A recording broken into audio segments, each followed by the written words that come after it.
Olá, boa noite a todos. Olá, boa noite a todos. Espero que estejam todos bem. Meu nome é Lígia Franquevicius, eu sou psicóloga no Colégio Magnum e é com muita alegria que eu estou aqui hoje para o nosso primeiro fórum da rede de acolhimento, Saúde Mental e Escola, Campos de Interlocução.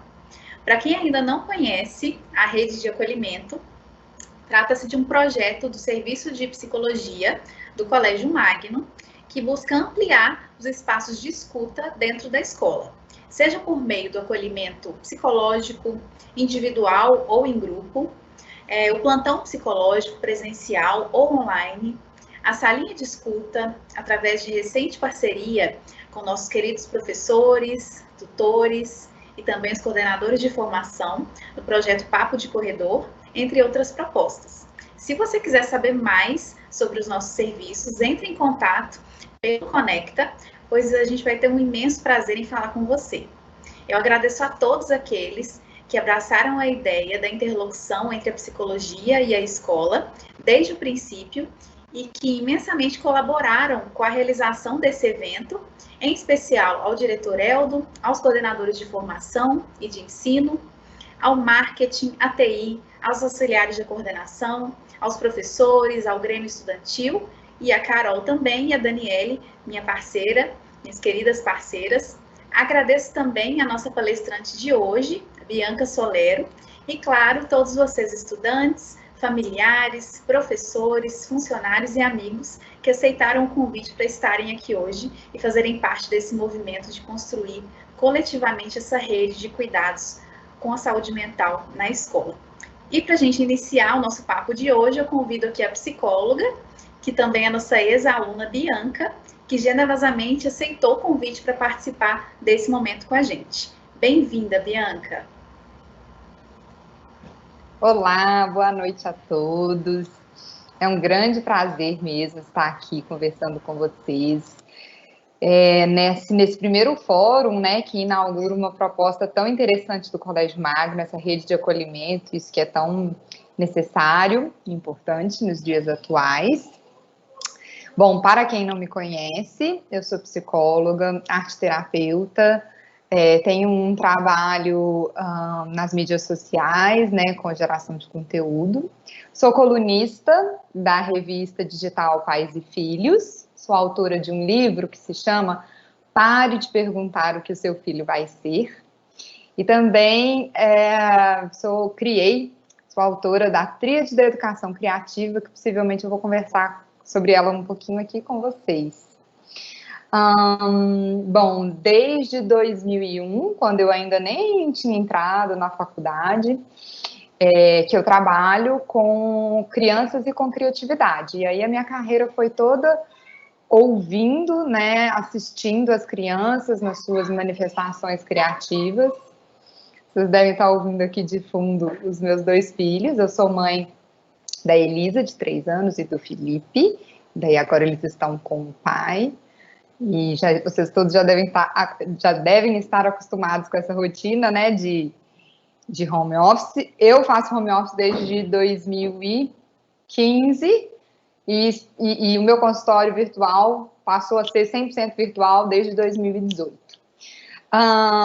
E aí, como eu vinha dizendo, então desde 2001, né, são 19 anos, quase 2 décadas, que eu tenho esse olhar para a criatividade das crianças, para o seu desenvolvimento psíquico e cognitivo. Depois que eu me formei em psicologia, que foi em 2011, eu iniciei acompanhando processos psicoterapêuticos de crianças, até que eu entendi que o foco deveria estar nos pais, né, em todos os adultos que estão aí nesse sistema familiar ou escolar, nesse sistema social com as crianças. Então, hoje, o meu foco é o trabalho com os adultos, mas o objetivo final, a mira final, é sempre realmente o bem-estar das crianças.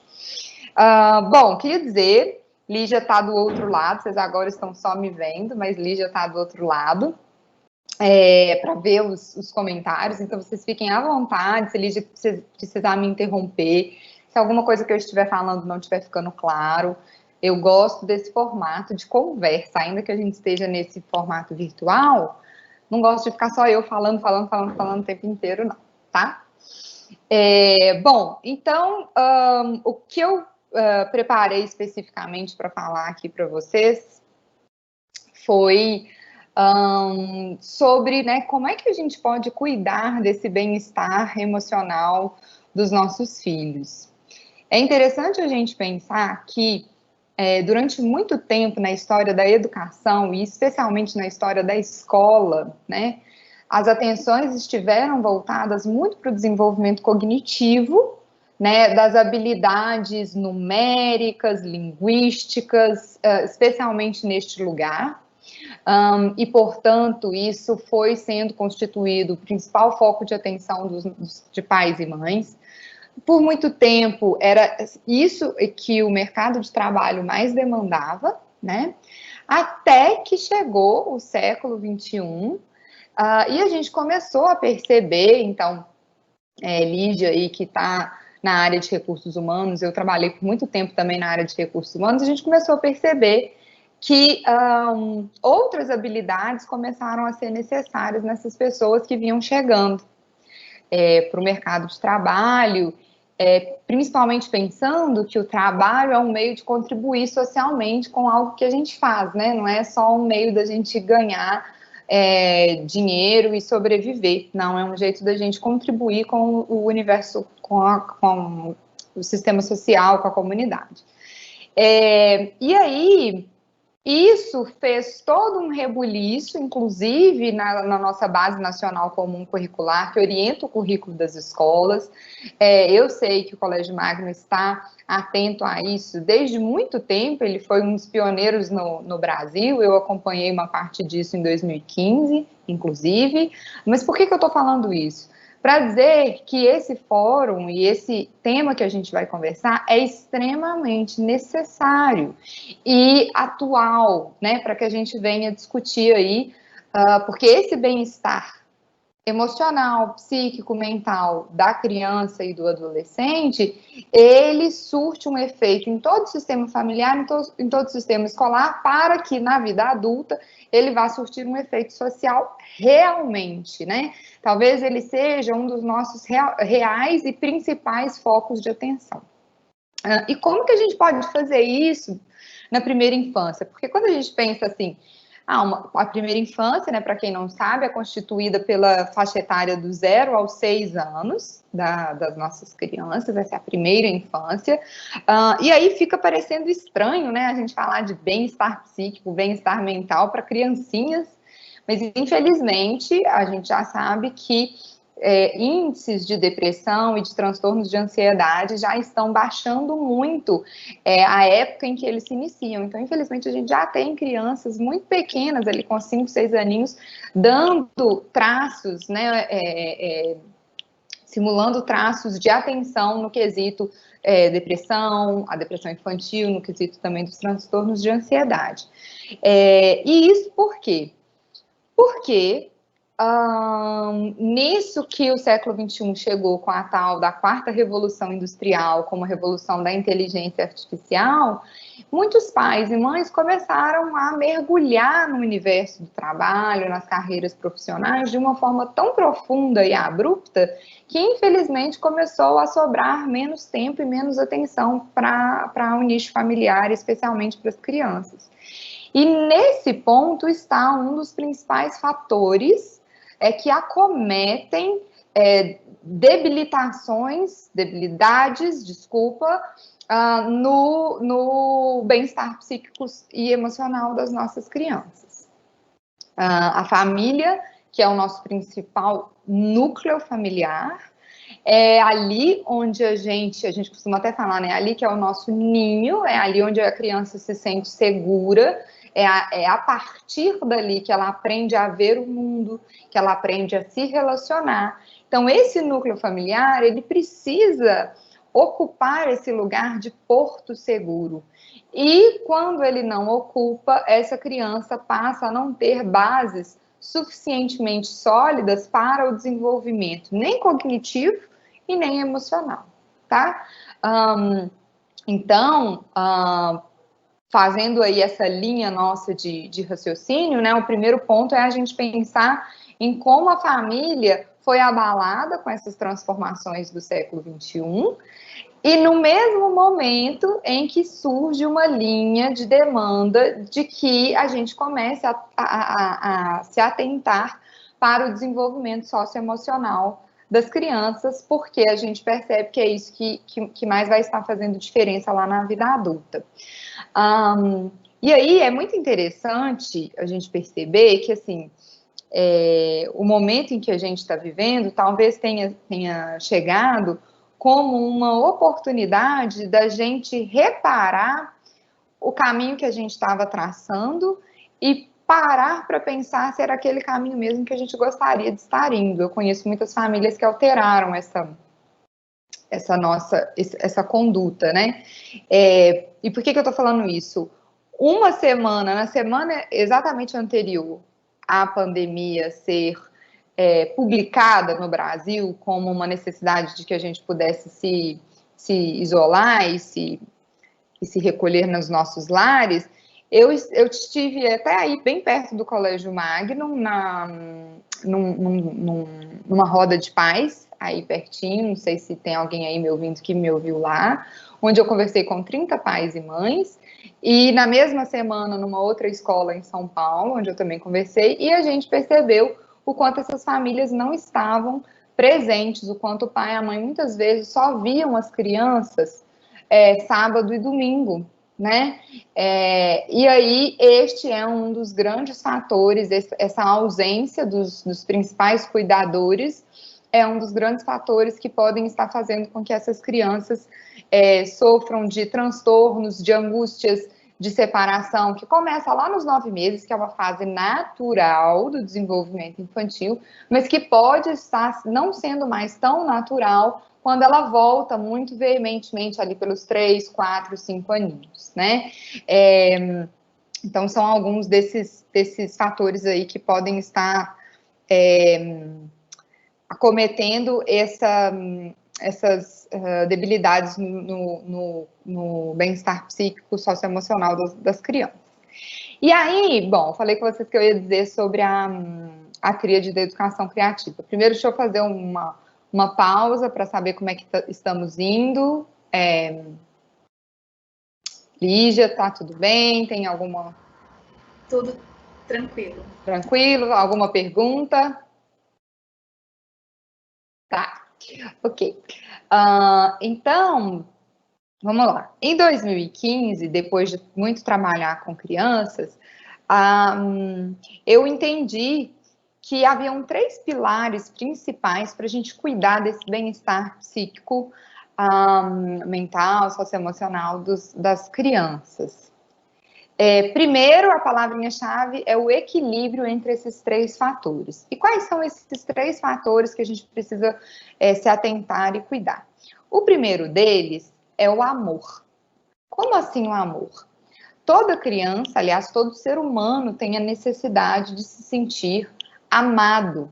Quando a gente se sente amado, a gente se sente pertencente a um grupo. São 2 necessidades naturais de qualquer ser humano.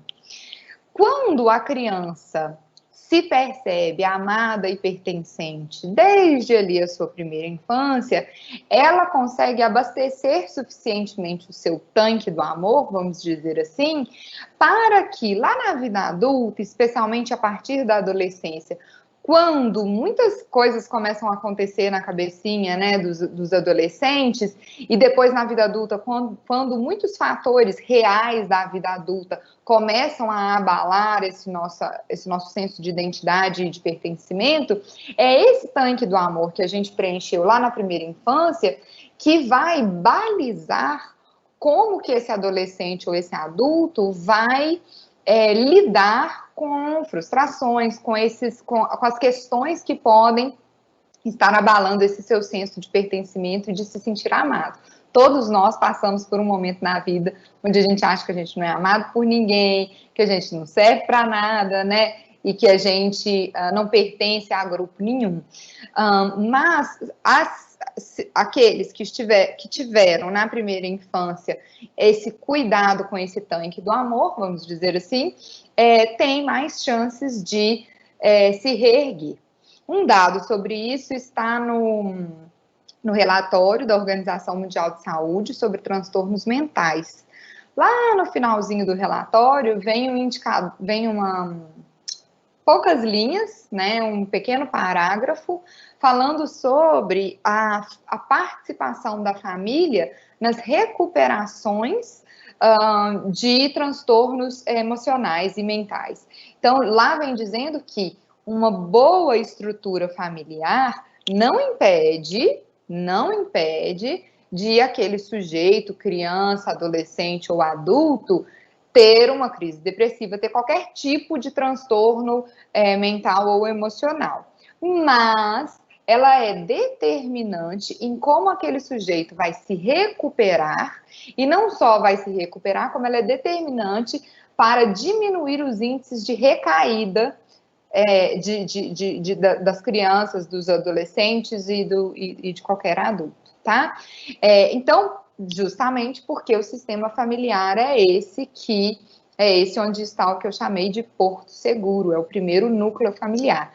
E já que estamos falando, né, de campos de interlocução também a respeito das escolas, é importante lembrar que a escola é o principal, hoje em dia, especialmente aqui no Brasil, a escola é o principal núcleo parceiro da família e, portanto, ele é o segundo nicho e o segundo ninho de todas as crianças. Então, é por isso que é tão importante, né, a gente cuidar também dessas relações escolares, de como que a criança ela está na escola, porque a escola ela funciona como uma caricatura ou uma metáfora ou eu não quero uma família que não é família, para ficar mais claro é isso, né? Então ela é um lugar onde as crianças se percebem em família, e, portanto, as relações com os professores são fundamentais, né? A relação com os coleguinhas são praticamente relação de irmãos, tem sempre aqueles que vão sempre brigar, e sempre aqueles que vão sempre se respeitar, e principalmente na primeira infância morde, mas depois nem tá lembrando mais que mordeu, e já são amiguinhos de novo, porque ela é essa caricatura mesmo da família, então é importante também que a gente se atente para esse núcleo escolar, com uma importância bastante devida nesse processo, tá? Então, como que a gente mostra para a criança que ela está sendo amada? Eu sempre indico a leitura de um livro que se chama As 5 Linguagens do Amor, tanto para pais como para educadores, para os principais cuidadores aí da criança, porque ele é escrito por Gary Chapman, que vai trazer 5 linguagens do amor, e que vão nos ajudar a perceber que, ainda que eu, Bianca, mãe, adulta, goste de XY coisas, e a partir do que as pessoas fazem esse XY coisa, eu me sinto amada e eu fico feliz, não quer dizer que o meu filho vai se sentir amado da mesma forma. Então, para algumas crianças, eu costumo sempre dizer que, especialmente na primeira infância, é importante a gente usar as 5 linguagens e mais algumas outras, porque a criança está nessa fase de desenvolvimento onde ela não tem ainda uma linguagem que ela é mais fluente, tá? Ela precisa perpassar por todas as 5. Mas é importante porque já tive uma mãe que uma vez conversou comigo assim: Bianca, aí eu pedi para sair mais cedo do trabalho, eu folguei a tarde toda, eu combinei tudo com o meu chefe para poder chegar em casa e brincar com os meus 3 filhos, do jeito que eles sempre, que eu imagino que eles iriam adorar e tal, e na hora que ela chegou em casa, falou, mamãe chegou, e a mamãe veio brincar com vocês, eles 3 olharam e falaram assim, tipo, que bom, mãe, você chegou, mas a gente vai continuar aqui fazendo outra coisa. Eles não estavam tão interessados naquela presença ali. Então, para que a gente cuide, enquanto pai e mãe, das nossas frustrações, de tudo que a gente planeja horas e horas para fazer para os nossos filhos, para eles se sentirem amados e queridos, é importante que a gente primeiro pense se fazer aquilo realmente vai nutrir esse tanque do amor, vai abastecer esse tanque do amor, é por isso que eu oriento muito essa leitura, né? E um outro radar que eu acho que é extremamente importante aí é que vocês possam, enquanto estiverem fazendo coisas que supostamente os seus filhos gostem, olhem para eles, percebam a expressão facial, que tanto que o olhinho tá brilhando, que tanto que a bochechinha vai ficar mais vermelhinha, que tanto que eles vão sorrir mais meiga, de uma forma mais meiga, né, de uma forma mais gostosa, porque esses são indicadores de que a criança está se sentindo amada, tá? Especialmente na primeira infância, dizer que as birras são extremamente normais, né? Quem faz muita birra não é sinal de não ser amado, não é isso, especialmente dos 2 aos 4 aninhos, essas birras aumentam mesmo, mas se a birra passa de um limite aceitável e tolerável, e aí realmente é uma coisa que a gente precisa ver, porque às vezes o seu limite pode não estar tolerável e ele é altamente normal para a infância, né? Então isso é uma coisa que a gente precisa avaliar meio que particular. Mas se ela passa de algo que está realmente intolerável, ela pode estar denunciando um desequilíbrio na tríade que eu vou continuar falando, em algum fator que não está sendo cuidado, e o amor, então, pode ser um deles. Então, cuidem disso, porque quando essa criança se sente amada, a gente está como que fazendo uma faxininha nesse bem-estar psíquico e socioemocional. O segundo fator da tríade, então, o primeiro é amor, o segundo são os limites. Os limites, eles são importantíssimos para a criança se perceber dentro de um sistema, dentro de uma comunidade. Quando uma criança não tem limite, ela acha que só ela existe no mundo, né? E que ela pode fazer o que ela quiser, em todo momento, em toda circunstância e com qualquer pessoa. Então, ela não apreende nem os conceitos de respeito e nem o conceito de empatia. E, além de tudo, é através do limite que a criança aprende a lidar com frustração. Lá no pilar de amor, quando eu estava explicando, eu trouxe um pouquinho, né, sobre o quanto que esse tanque abastecido vai ajudar a criança quando ela se tornar adulta, mas os limites são também esse canal, essa via que ensina para as crianças sobre frustração, né? E sobre também resiliência e persistência. Então, não é porque uma coisa não deu certo na primeira vez que eu tentei, que eu não vou tentar de novo. E esses limites vão, de fato, ensinar que a criança está dentro de um todo. E muitas vezes, esses transtornos, assim, mentais, ou eu sempre falo mais do de ansiedade e do de depressão, porque são os mais comuns, né?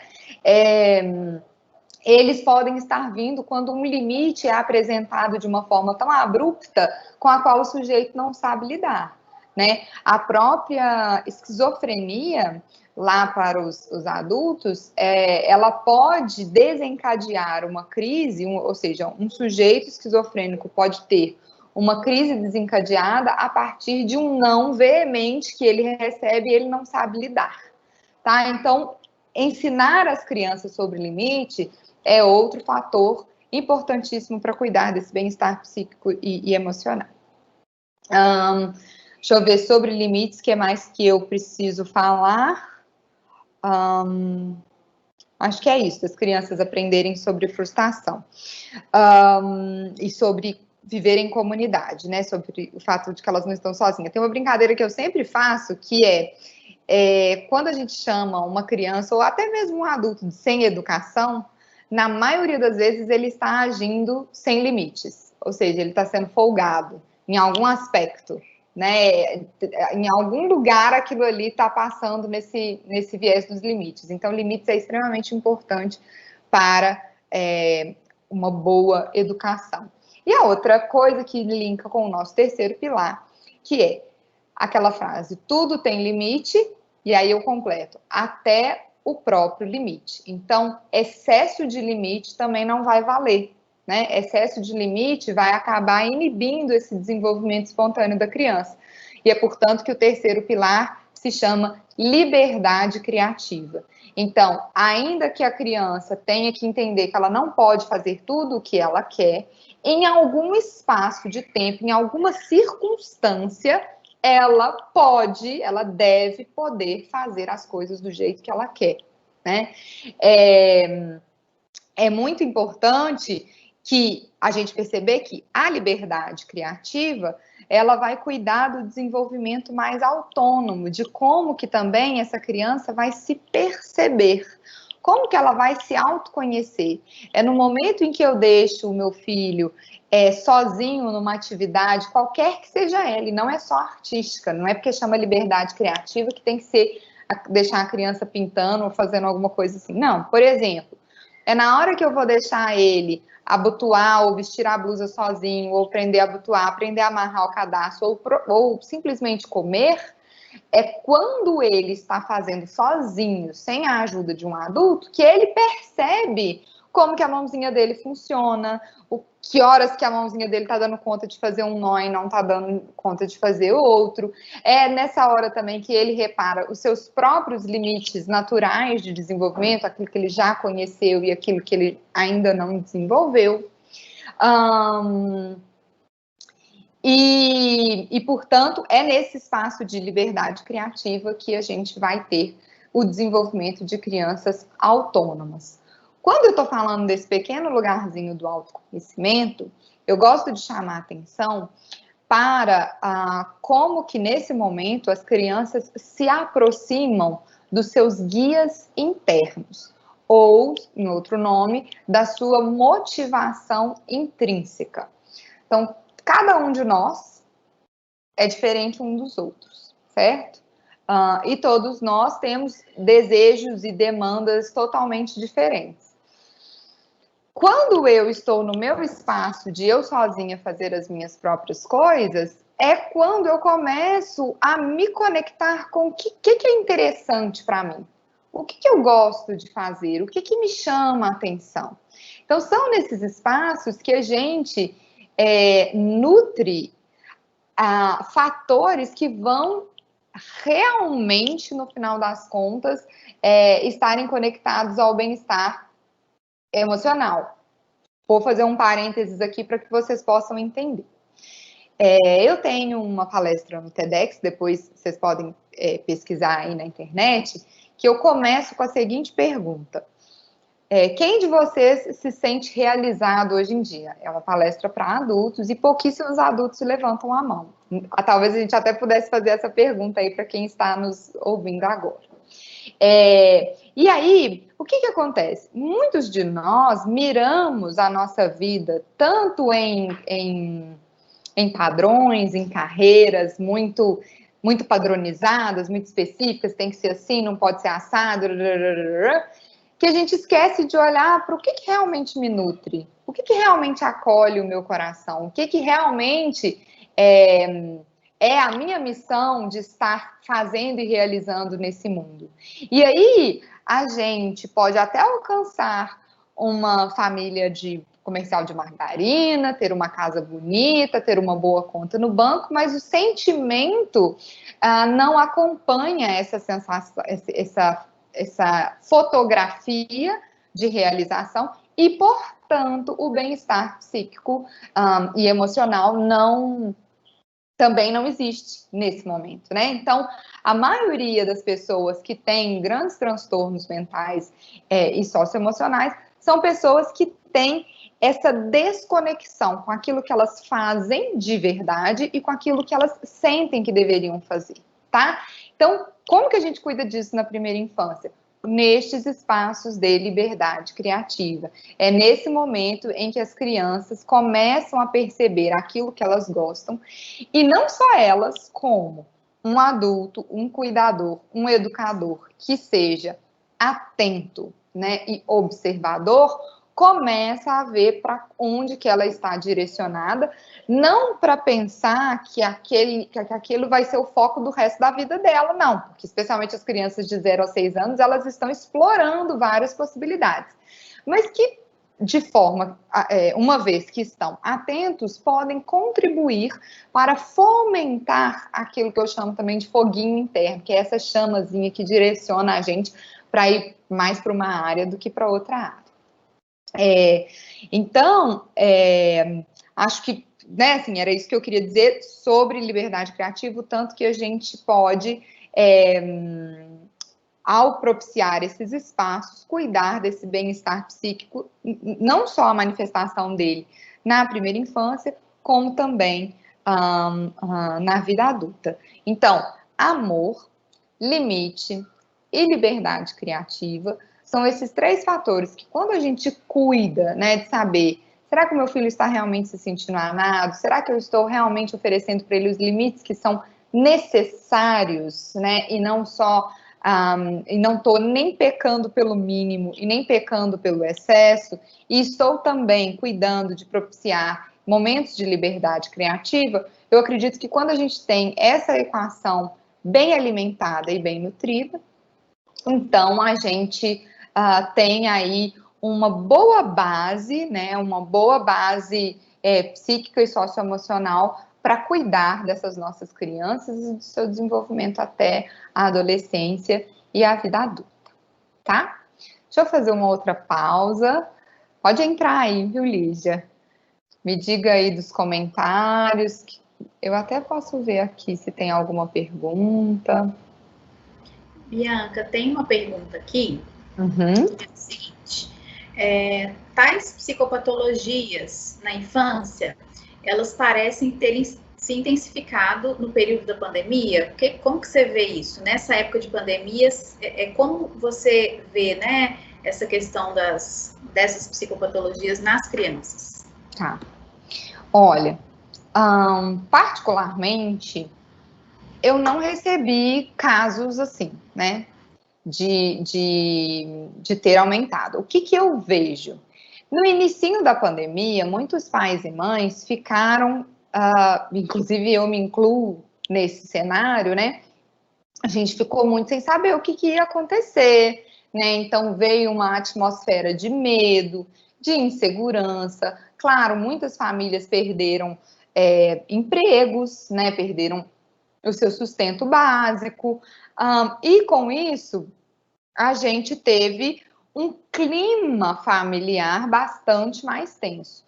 Quando a gente soma, aí isso deve ter durado, num primeiro momento, sei lá, 15 dias, que foi um momento em que as pessoas, a maioria dos adultos também tiveram uma licença do trabalho, né, para entender o que estava acontecendo. Depois desses 15 dias, a maioria das empresas e dos negócios voltaram a funcionar, ainda que de home office, ainda que à distância. Nesse momento, eu entendo que houve uma queda mais abrupta nessas condições de bem-estar da criança, porque a gente começou a ter adultos muito mais estressados.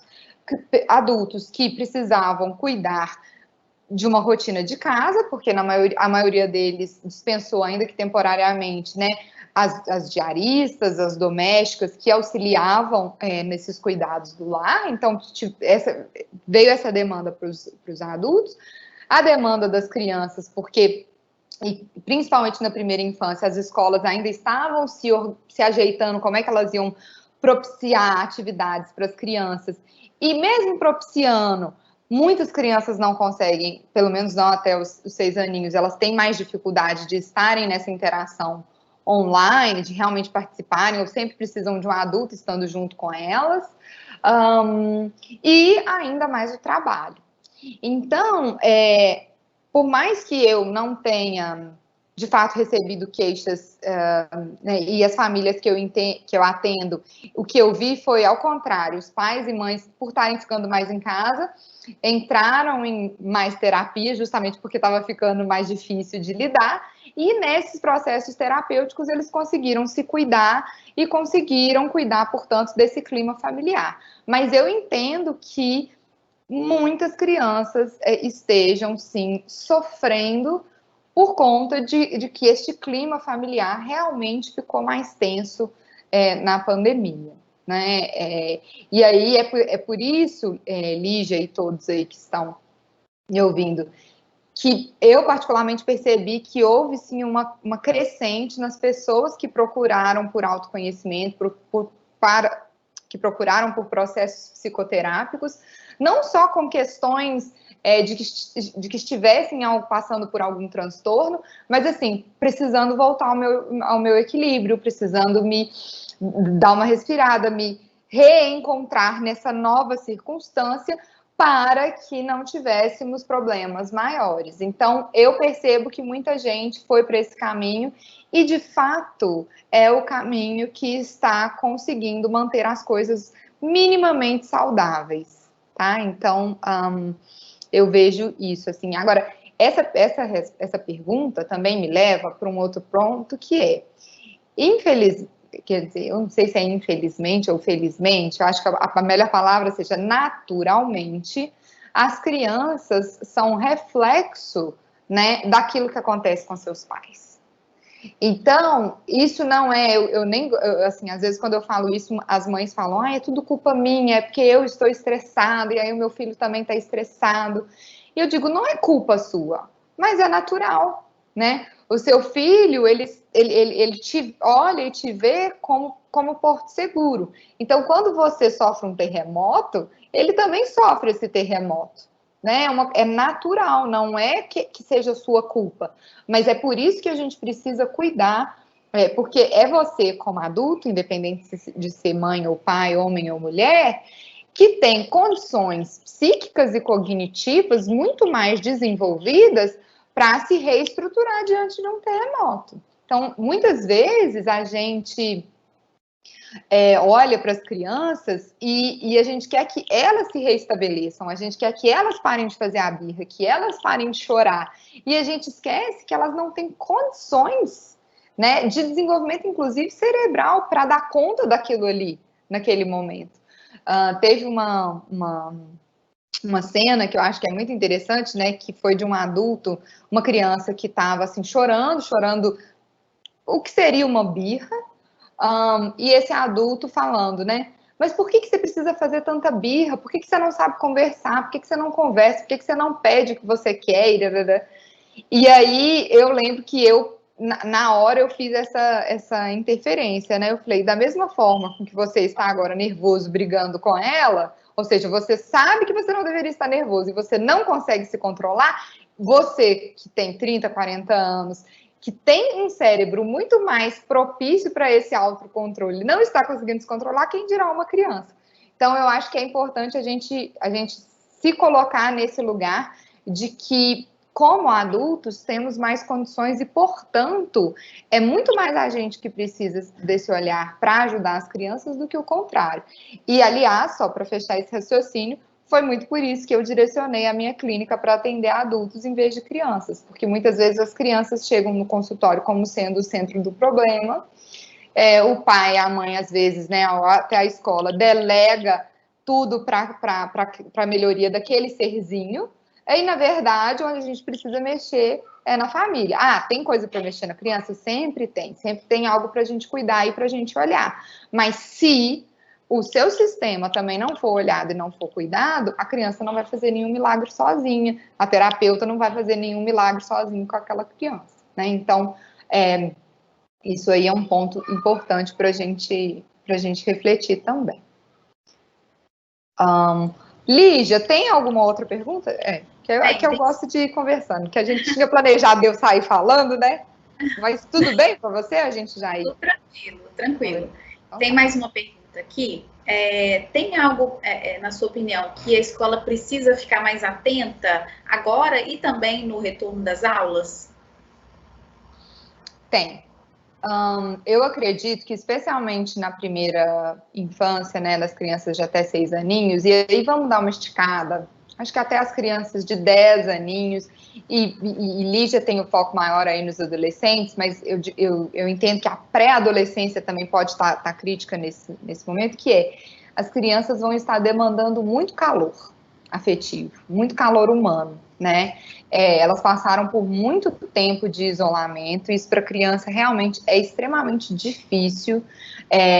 No início da pandemia, por muito tempo, eu tentei pensar em propostas que pudessem ajudar as famílias a trazer esse calor humano, a trazer essa sensação de liberdade que os espaços abertos propiciam para as crianças dentro de casa, né? Como que a gente conseguiria fazer isso? Mas a verdade é que não dá para substituir completamente. Então, as crianças vão chegar com muita fome e com muita sede no pote, né?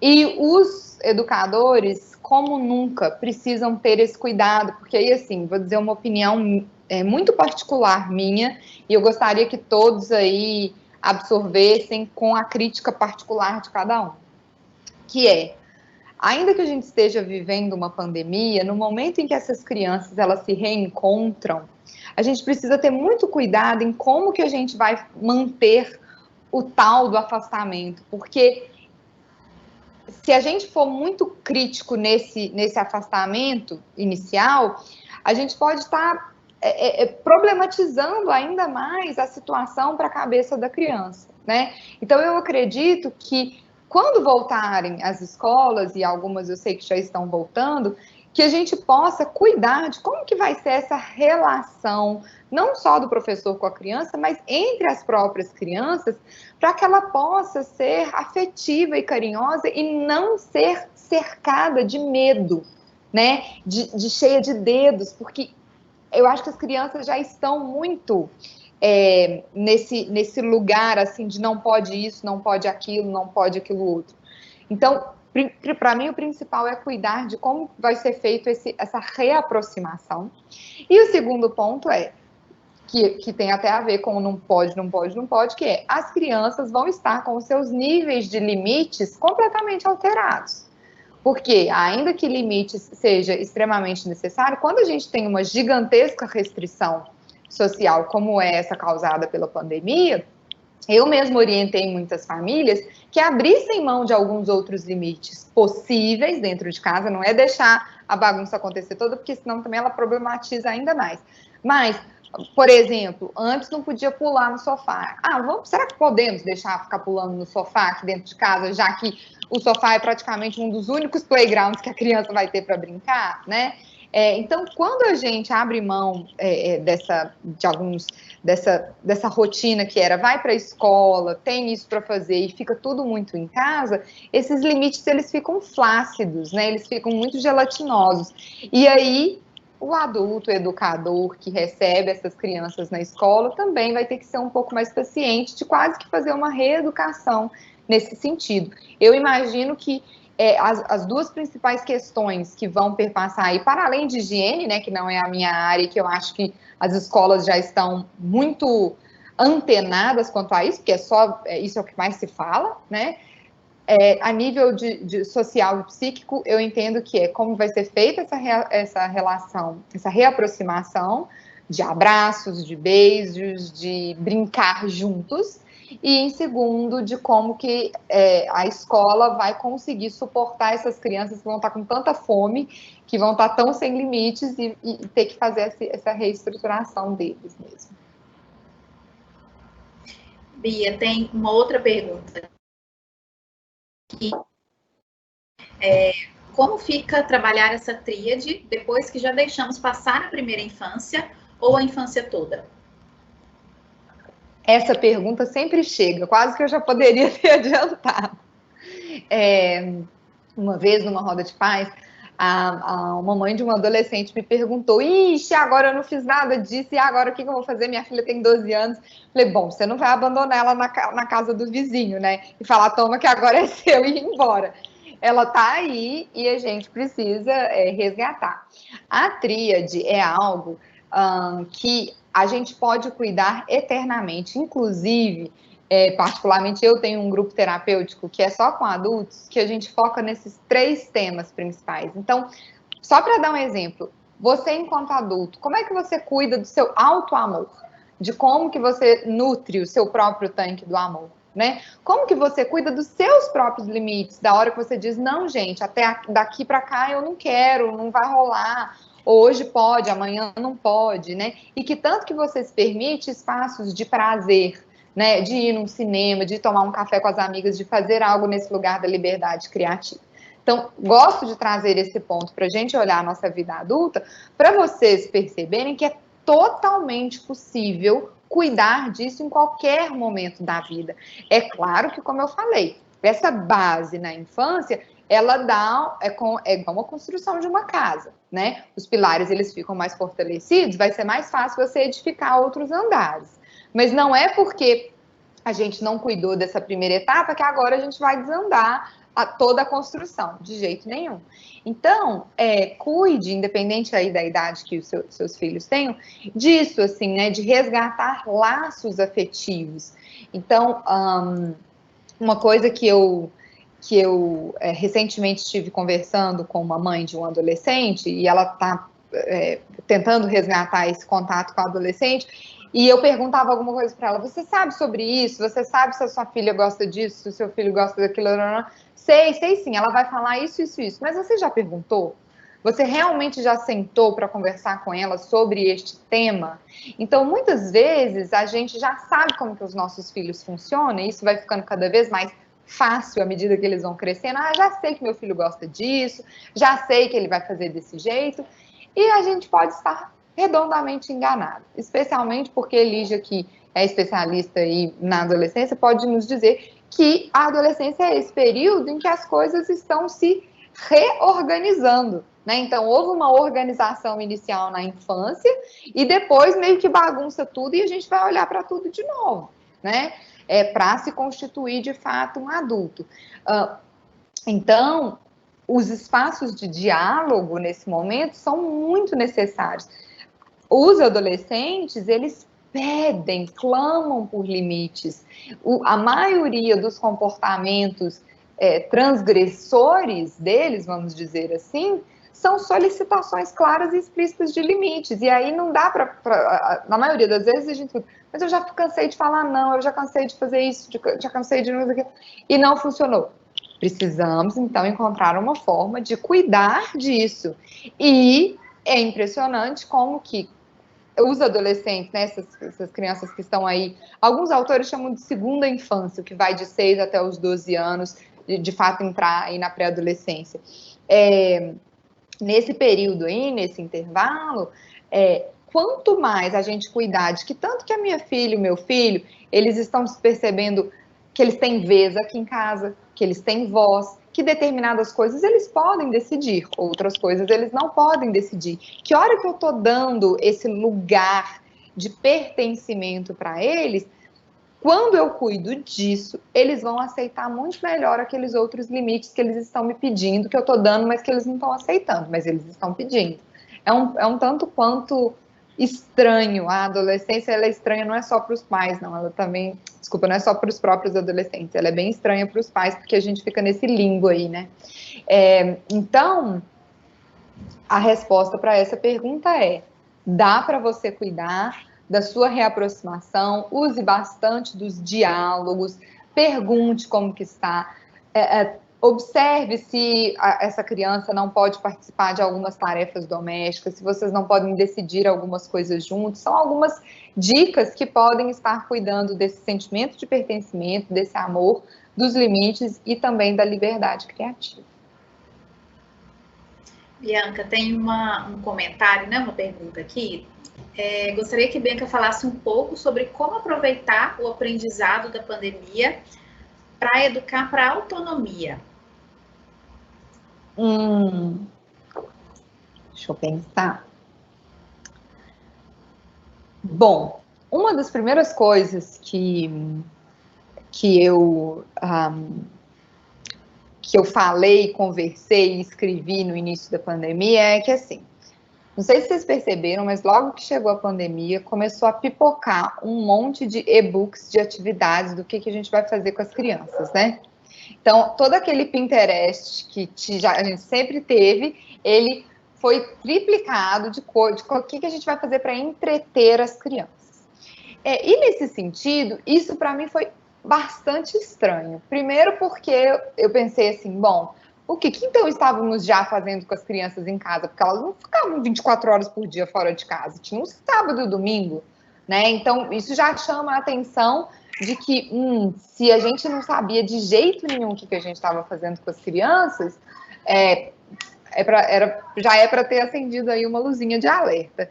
E aí, as dicas que eu mais, assim, ofereci, e que foi uma coisa que eu fiz muito na minha casa, especial, independente da idade dos meus filhos, que tem 2 e 3 aninhos, foi incluí-los nas tarefas domésticas. Então, temos que limpar, temos que tirar a poeira do chão do quarto, quem é que vai buscar o balde, quem é que vai encher o balde de água, quem é que vai ajudar a mamãe segurando a porta ou afastando os brinquedos e aí a mamãe passa o rodo, né? Que horas que a gente pode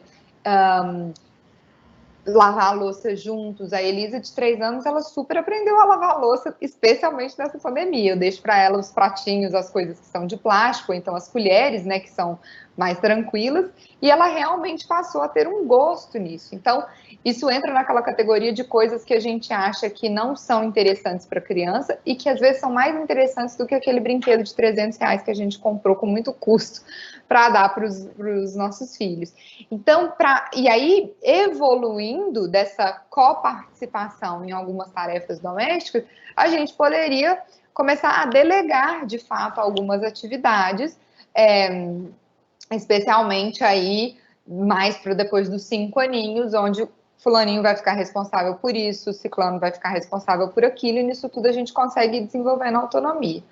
Quando a gente está falando de crianças menores de 5 anos, essa autonomia, ela pode estar nesse lugar de, com uma mãe e um pai um pouco mais presentes, ou talvez com um pouco mais de tempo, ou mesmo querendo entretê-los por mais tempo, o próprio deixar a criança tentar 5 vezes como é que veste uma camisa sozinha, já é suficiente para a autonomia deles e entretém eles por, sei lá, 5, 10, 15 minutos, que no dia a dia parece que são meia hora, 1 hora, né? Então, eu acredito que essas são algumas das oportunidades que a gente tem aí na pandemia de estar nutrindo mesmo essa autonomia.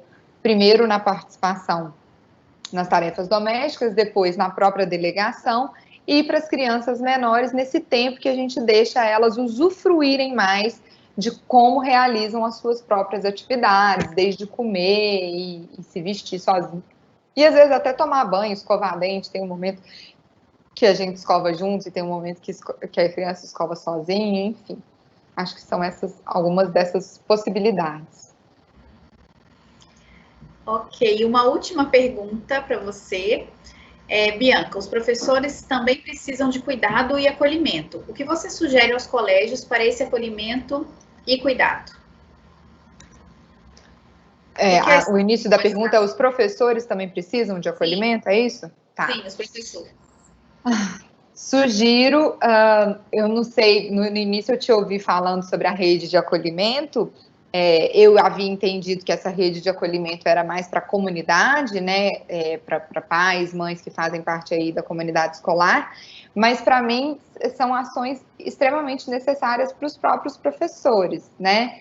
Eu estava antes da pandemia com um programa para escolas, que depois foi descontinuado, mas que é todo voltado para esse espaço de acolhimento mesmo. Então, que a gente possa fazer mais grupos, que a gente possa ter algumas ferramentinhas próprias do dia a dia. Eu vou até compartilhar umas com vocês que eu pesquisei numa viagem que eu fiz ano passado. Esse lugar de ouvidoria, né, dos próprios professores precisa realmente ser cuidado, porque eles sempre foram muito demandados e agora eles passaram por um momento bastante difícil, né, que foi de readaptar todo um fazer de anos que eles já estavam acostumados, eles tiveram que aprender de um jeito diferente, e agora no retorno ter todo esse cuidado com essa transformação. Então, uma coisa, com essa transposição de cenários, né, sai do online e vem para o presencial novamente, que era o que eu queria dizer. Uma coisa que eu vi numa escola na Alemanha, que ano passado eu fiz uma viagem para conhecer algumas escolas no exterior, eles usavam um desenho de um termômetro, como se fosse um painel mesmo, uma cartolina, né? E que vinha lá, aqui embaixo no vermelhinho, tinha uma palavra, por exemplo, estressado, exausto, cansado, e lá para cima, tranquilo, feliz, leve, alegre, e aí tinha toda essa escala de sentimentos, e cada professor tinha um pregador, sabe pregador de roupa? Aí tinha um pregador que vinha com o nome dele. Então tinha Lígia, Bianca, Daniele, tinha lá. E aí quando o professor chegava na escola, ele já colocava em que nível daquele termômetro, que nível emocional que ele estava, porque daí ele, era uma forma dele comunicar ao grupo, né? Ou se ele queria bater papo, se ele não queria bater papo, se ele estava precisando de um abraço. É claro que é outro cenário, mas eu lembro de eu perguntar, nossa, e se o professor estiver aqui no vermelhinho, o que acontece?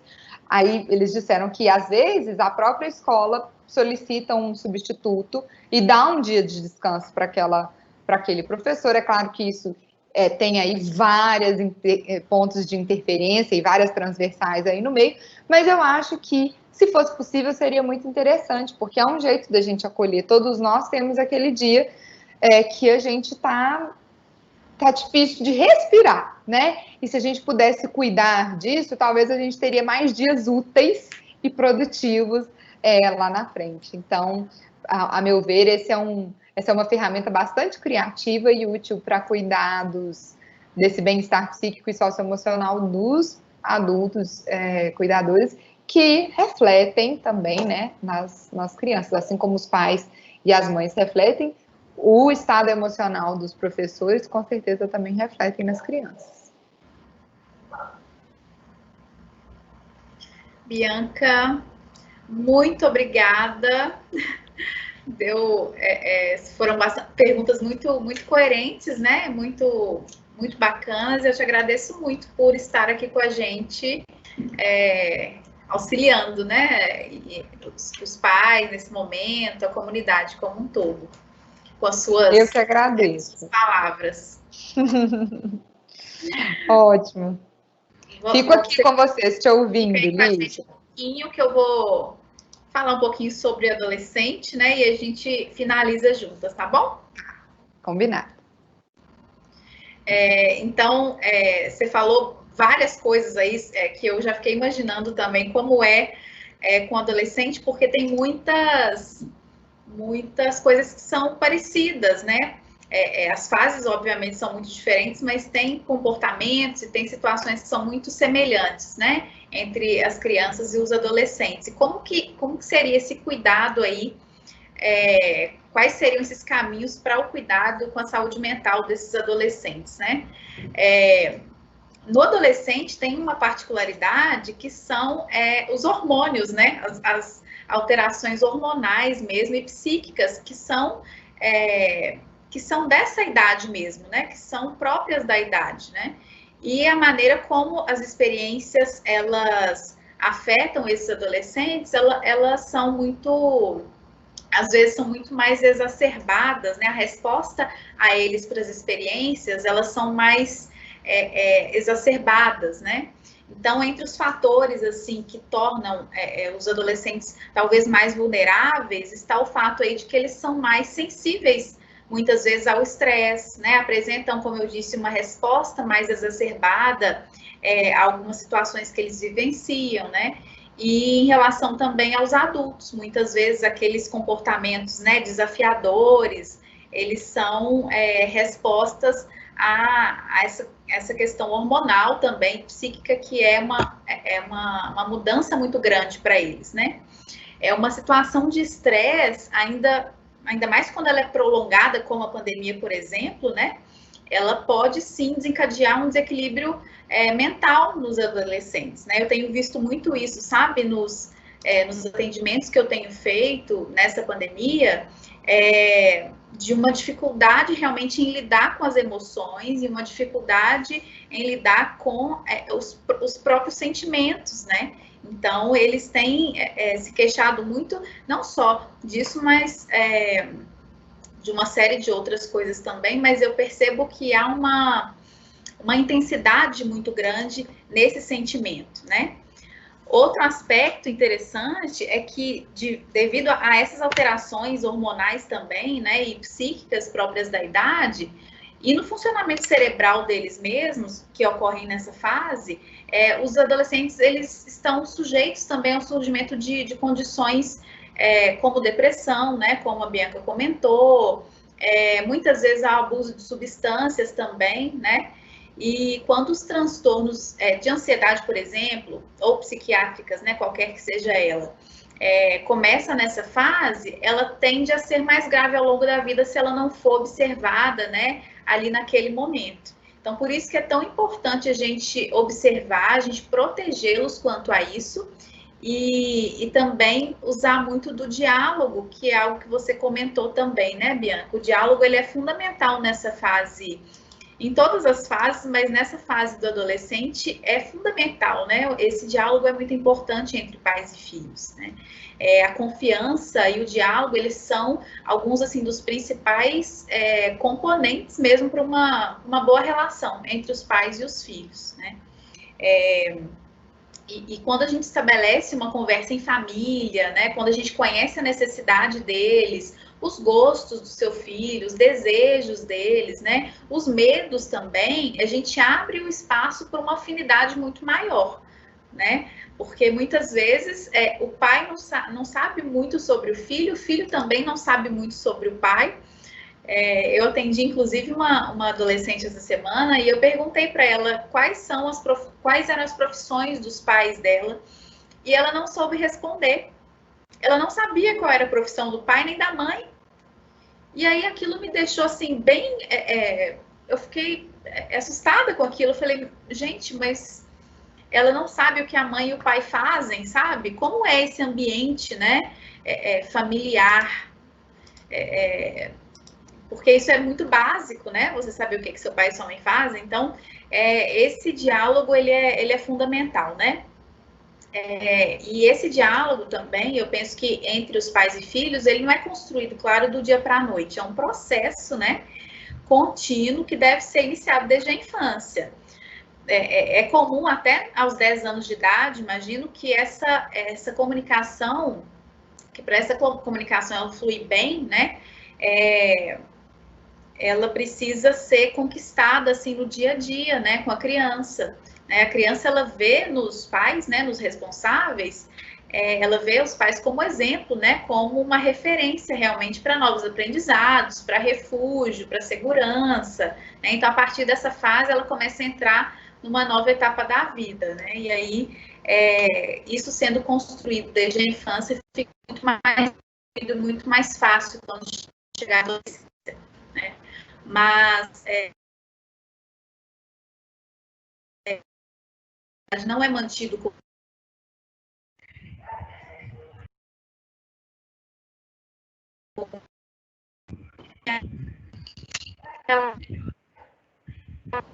Lígia, só um minutinho.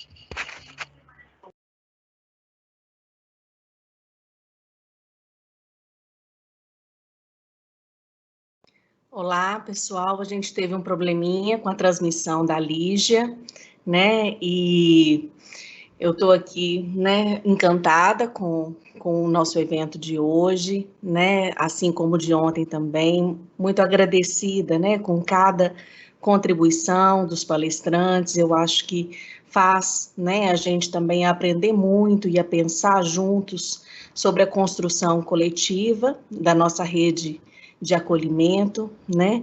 E queria aproveitar, né, assim, para a gente estar lembrando um pouco, né, assim, dessas contribuições valiosíssimas, né, assim, da Bianca hoje, trazendo, né, essa experiência dela com relação à saúde mental na infância, né, especialmente, e levando em consideração, né, uma coisa que eu concordo com você, Bianca, né? Eu trabalho também há muitos anos, né, na clínica com crianças e adolescentes, e de como, né, é importante a gente estar cuidando também da saúde da família, né, quando a gente assume, né, os casos em psicoterapia da infância e na adolescência, dessa importante interlocução, né, não só com a família, mas em muitos momentos até mesmo com a escola, né, então eu acho que essa é uma das grandes responsabilidades nossas no cuidado com a saúde mental, né, pensando em todo esse sistema e de como que o cuidado com esse sistema, né, seja ele familiar, escolar, né, faz uma grande diferença nessa evolução, nos tratamentos com a criança. Tá? Muito obrigada aí pela sua fala e pela sua parceria aí nesse momento com a gente. Eu acho que a Lígia voltou, né, e vou deixar ela continuar.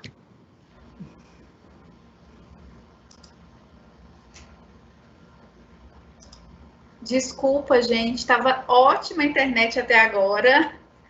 E aí, na minha vez, mas enfim, vou só finalizar aqui que nosso tempo já está acabando.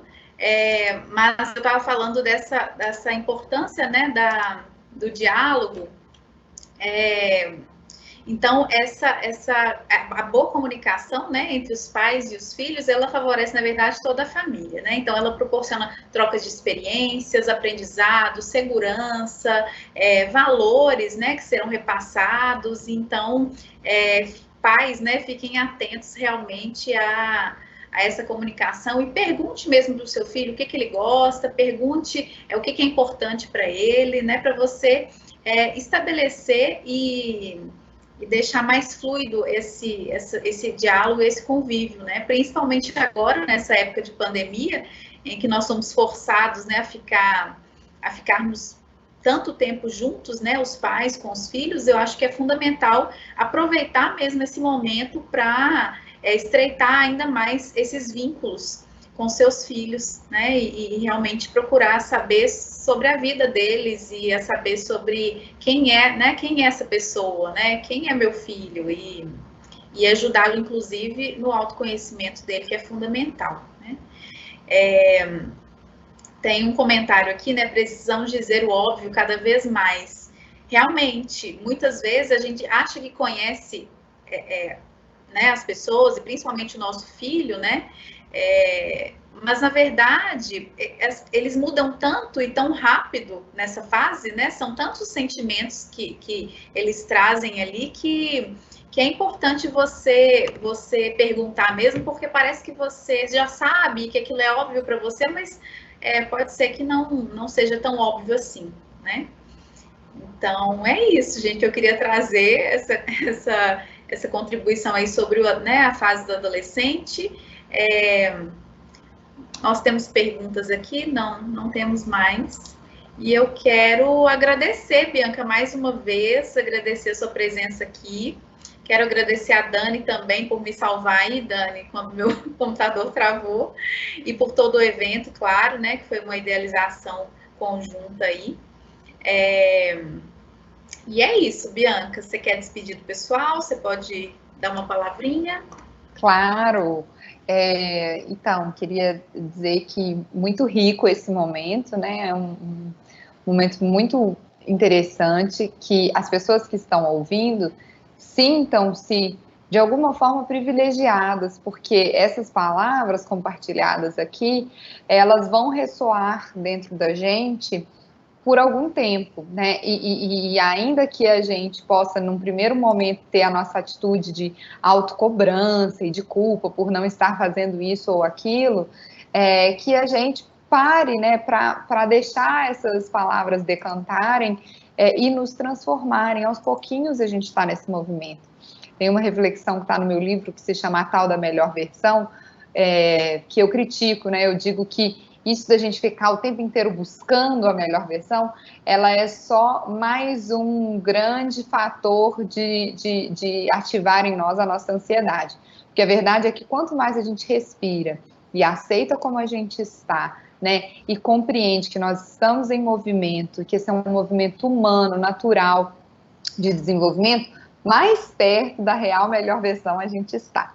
Então, que bom que eu gostaria de parabenizar, né, o Colégio Magno por essa iniciativa, e parabenizar, sim, todas as famílias que tiraram esse tempinho numa quinta-feira à noite para poder estar conversando sobre algo tão especial. Foi um prazer estar aqui com vocês e até uma próxima, se Deus quiser.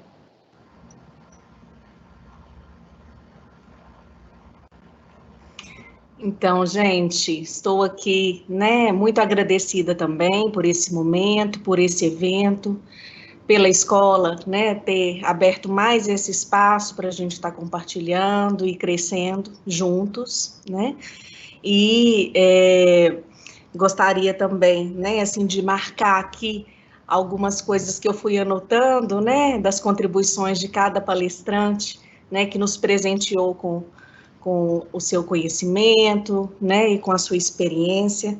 Ontem, né, a nossa querida aluna Ana Luísa trazendo, né, da importância da gente ser mais gentis conosco e com os nossos sentimentos.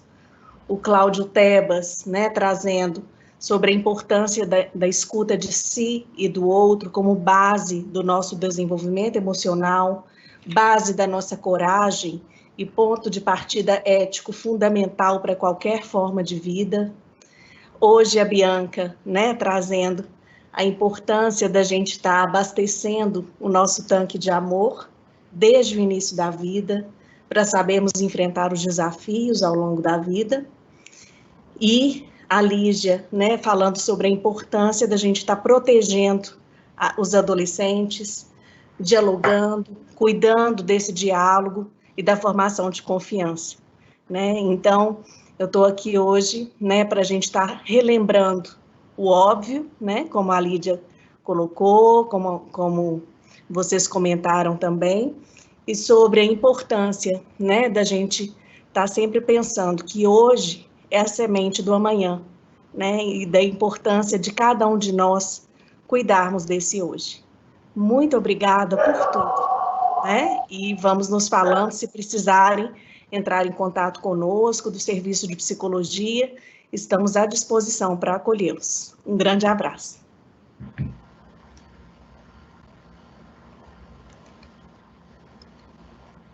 Tchau, pessoal!